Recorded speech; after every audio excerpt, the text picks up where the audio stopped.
ہم ایک گومگو کی کیفیت میں دوبارہ سے میں کہوں گا کہ ہم لوگ ہیں اور ہم دیکھ رہے ہیں کہ ایک بار پھر سے معاہدے کے اوپر بات چیت جو ہے ہو بھی رہی ہے اور اب اپنا ہرمز کھولنے کے اوپر عمان سے جو ہے ایک معاہدہ طے پا گیا ہے. کس طرح سے آپ اس کو دیکھتی ہیں؟ کیا یہ لڑتے لڑتے تھک جاتے ہیں جو پھر معاہدے کی باتیں ہونا شروع ہو جاتی ہیں اور جب تیاری ہو جاتی ہے تازہ دم ہو جاتے ہیں تو لڑائی پھر سے شروع ہو جاتی ہے؟ علی، آپ میری تھیری کی بات ہی کر رہے ہیں کہ میں بار بار یہی کہہ رہی ہوں کہ دونوں فریقین جو ہیں جنگ میں امریکہ اور اسرائیل نے شروع کی، ایران نے بھرپور مزاحمت کی، اور جس طریقے سے مزاحمت کی اس سے ہم لوگ امریکہ اور اسرائیل کا تو یہی خیال تھا کہ ایک ہفتے کے اندر یہ جنگ ختم ہو جائے گی، لیکن میں یہی کہہ رہی تھی کہ اس میں دونوں ممالک جو ہیں ان کی جو تھکن کی عدم توازن ہے وہ نتیجہ خیز ہوگی. اب آپ دیکھیں کہ ایران، ابھی آپ نے خود کہا کہ ایران نے کہا ہے کہ ہم شام یا اسی طرح جو تین اور ممالک تھے مڈل ایسٹ میں، امریکہ نے وہاں جیسے ریجیم چینج کی تو ان کا یہی خیال تھا کہ یہاں پہ بھی ہوگی. جس طرح سے ایران مزاحمت کر رہا ہے اور جس طرح سے بیانات دے رہے ہیں پریزیڈنٹ ٹرمپ کے، جو ایریٹک سے بیانات ہیں ان کے جواب میں وہ جیسے بیانات دے رہے ہیں، تو یہ بہت شروع سے یہ بات واضح تھی کہ ایران کا ایک طرح سے میں سمجھتی ہوں کہ اپر ہینڈ تھا. نمبر ون، ایک تو ان کے پاس جو پریشر پوائنٹ تھا وہ اپنا ہرمز تھا، اور اس کے بعد جب ہم باب المنڈب کی یا حوثیز کی بات کرتے ہیں کہ کس طرح سے وہ اس جنگ میں آ گئے، پریزیڈنٹ ٹرمپ جو ہے یا امریکہ جو تھا وہ میرے خیال میں آلریڈی تھک چکا تھا. پینٹاگون نے جی ان کے فوجی جتنے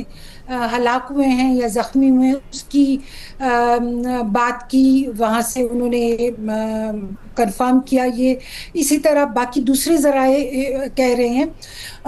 ان کے جو اپنے فوجی لیڈرشپ ہے، بعض استعفے دے رہے ہیں لیکن استعفے سے پہلے وہ یہی کہہ رہے ہیں کہ امریکہ کا جو ایک رول تھا یا ایک امیج تھا وہ ختم ہو گیا ہے، اور ہماری جو ملٹری کیپیبلٹی ہے وہ ڈپلیٹ ہو رہی ہے. چیزیں میں نہیں سمجھتی کہ ابھی بھی واضح ہیں. دیکھیں، بات چیت بھی ہوتی ہے اور ساتھ ساتھ میں مذاکرات ہوتے ہیں، اسی طرف ہی آ رہی تھی کہ ایک طرف اسی طرح کی سٹیٹمنٹس آتی ہیں جن میں ڈیل کی بات کی جاتی ہے، جن میں یہ کہا جاتا ہے صدر ٹرمپ کی طرف سے کہ وہ لوگوں کو مزید مارنا نہیں چاہتے، لیکن اس کے بعد فوراً اپنے بیان سے وہ یو ٹرن لے لیتے ہیں، اپنی کوئی نئی سٹیٹمنٹ جاری کر دیتے ہیں جس میں وہ دھمکی دیتے ہوئے دکھائی دیتے ہیں کہ یہ آخری رات ہوگی، اس کے بعد آج تک کا سب سے بڑا اٹیک کیا جائے گا. ایک تو یہ کہ کیا اس وجہ سے صدر ٹرمپ کی ان یو ٹرنز کی وجہ سے ان کو بہت زیادہ سیریس لینا ایران نے چھوڑ دیا، اور دوسرا یہ کہ کیا صدر ٹرمپ کو ریئلائز ہو جاتا ہے تھوڑے عرصے کے بعد کہ ان کی پاپولیرٹی میں بھی کمی ہو رہی ہے، اور اس وار کے اندر اسرائیل نے ان کو جس طریقے سے دھکیلا تھا اور ان کو یہ پتہ چل جاتا ہے کہ آگے مڈ ٹرم الیکشنز ہیں اور اس کے لیے صورتحال ورس ہو سکتی ہے اگر وہ اس وار میں مزید زیادہ دیر تک رہتے ہیں. تو میں سمجھتی ہوں کہ ایران جو ہے امریکہ کو وہ سیریسلی لے رہا ہے. چاہے ہم بے شک یہ کہیں کہ پریزیڈنٹ ٹرمپ کے بیانات ایریٹک ہوتے ہیں، ایران اس لیے امریکہ کو سیریس لے رہا ہے اور کسی بھی بیان کے اوپر ان کے یقین نہیں کر رہا ہے، کیونکہ مذاکرات ہو رہے تھے، آپ کا MOU سائن ہو گیا، آرٹیکل 5 جس کے اوپر ابھی یہ لوگ بات چیت کر رہے ہیں، عمان اور ایران بات کر رہے ہیں، یہ ایشو بن گیا تھا امریکہ اور ایران کے درمیان، اور پھر جنگ شروع ہو گئی تھی. سو ایران ان کو بہت سنجیدگی سے لے رہا ہے. جہاں تک بات آتی ہے امریکہ کی اندرونی سیاست کی، میں نے ابھی آپ کو کہا کہ ان کے جو لیجسلیٹر ہے اور جو ریپرزنٹیٹیوز ہیں ان کے بیچ میں پھر جو ڈیموکریٹس ہیں اور ریپبلکنس ہیں وہ جو اکٹھے ہو کے پریزیڈنٹ ٹرمپ کی ایران کی جنگ کی مخالفت کر رہے ہیں. پریزیڈنٹ ٹرمپ کا تو گراف جی بہت نیچے گر گیا ہے، اور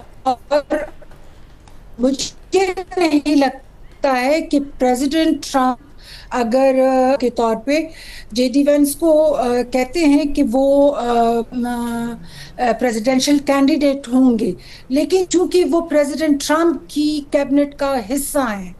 تو مجھے نہیں لگتا کہ اتنا ٹرسٹ وہاں کے لوگ جو ہیں امریکی ریپبلکن پارٹی کے ان ممبران کے اوپر کر سکیں گے.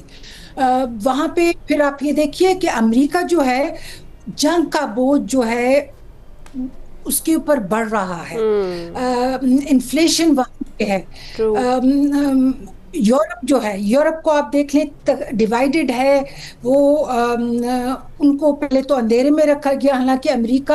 اور یورپ جو تھے ایران کے اوپر وہ ایک ہی پیج پہ تھے، لیکن اس جنگ میں ان کو اندھیرے رکھا گیا. پھر بھی وہ جو ہیں لیکن آپ دیکھیں جے سی پی او اے کا جو معاملہ تھا اس پر یورپ نے سٹینڈ لیا، اور امریکہ کا جو تھا ڈونلڈ ٹرمپ کی جانب سے جو سٹانس تھا وہ دنیا کے سامنے ہی ہے، وہ تو ایران مخالف ہی تھا تب سے بھی. اور یورپ ہمیشہ سے اس کے حق میں رہا ہے کہ معاہدے کے ذریعے جو ہے نا کوئی معاملہ طے پانا چاہیے. اور ابھی بھی جو سیوٹا میں ہو رہا ہے، اسپین کے بیانات کے بعد، ان کے اڈے نہ دینے کے بعد، ہم دیکھ رہے ہیں کہ برطانیہ سے فلائی کیا جا رہا ہے، برطانیہ کے اڈے استعمال کیے جا رہے ہیں جو بڑا دور پڑتا ہے ان کو ایران کے حوالے سے.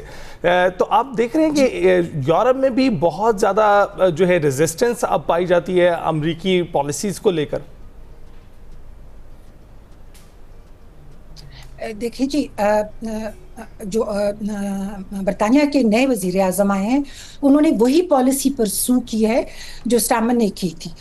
لیکن اس میں آپ یہ دیکھیے کہ وہاں پہ سے جتنے بھی ان کے جہاز اڑ کے اس جنگ میں حصہ لے رہے ہیں امریکہ کے، ایران نے کیا جواب دیا ان کو کہ وہ جو برطانیہ کے ریف ایئر فیلڈز ہیں ان کو وہ نشانہ بنائیں گے. سو ہر ایک کو پتہ ہے کہ ایران اس جنگ میں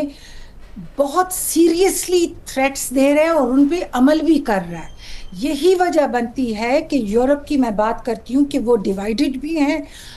انڈیسائسو بھی ہیں، اور اس جنگ میں وہ کہتے ہیں کہ اس کا واحد جو رستہ ہے وہ امن معاہدہ ہے. فرانس کے صدر نے کل یہی بات کی کہ وہ کہتے ہیں کہ اس جنگ سے نہ صرف خطے کو بلکہ پوری دنیا کے امن کو خطرہ ہے. اسپین کی ابھی آپ نے بات کی. سو میں یہ سمجھتی ہوں پریزیڈنٹ ٹرمپ نے امریکہ کو مکمل طور پہ آئسولیٹ کر دیا ہے. پریزیڈنٹ ٹرمپ کی ملاقات ابھی حال ہی میں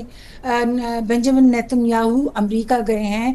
تو لگتا تو یہ تھا کہ اس جنگ میں شدت آ جائے گی، لیکن ہوا کیا کہ پریزیڈنٹ ٹرمپ ایک طرف تو دھمکی دے رہے ہیں کہ آج کی رات تیسری جنگ عظیم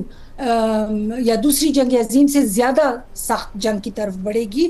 لیکن ہم دیکھ رہے ہیں کہ اس کے فوراً بعد جب سعودی شہزادے نے پرنس سلمان نے ان کو فون کر کے اور کہا کہ جنگ بندی ہونی چاہیے، تو کس طرح سے انہوں نے